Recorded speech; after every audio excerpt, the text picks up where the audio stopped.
شايف ان روح الاهلي مش موجوده، روح الاهلي مش موجوده في الاداء. الروح دي اللعيبه بتستمدها من المدرب يا محمد. انا مش هتكلم برضو على غيابات، مش هتكلم على ناس مش موجوده.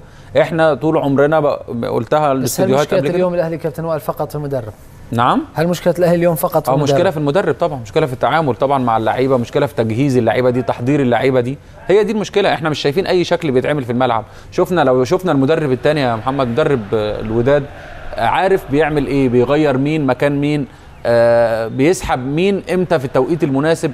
احنا كل ده بنشوفه من مدرب الوداد، عارف نقطه الضعف بتاع الاهلي يشتغل عليها، التغييرين اللي عملهم. كانت كل مشاكل اليوم في مارتينيول والاداره طبعا في لخبطه في الملعب، في لخبطه على مارتينيول، في لخبطه في الملعب موجوده كبيره جدا يا محمد، لخبطه في التشكيل. اللعيبه مش عارفه هي بتلعب ايه، شويه يلعب بفرودين، شويه يلعب بفرود لوحده، شويه ينزل. شفنا اخر شويه احنا دايما عمالين نقول صالح والسوليه 2 لعيبه كويسه، محتاجين يلعبوا. اداء الاهلي ما تحسنش اخر 10 دقائق او ربع ساعه غير لما نزل صالح وسوليه. طيب دعنا كنت نستمع لوجهه نظر الاهلي مباشره بعد المباراه مع الزميل احمد نوير ومساعد مدرب الاهلي المصري. احمد، تحيه لك. والجمعه هنا يحمل المسؤوليه الكامله على مارتينيول.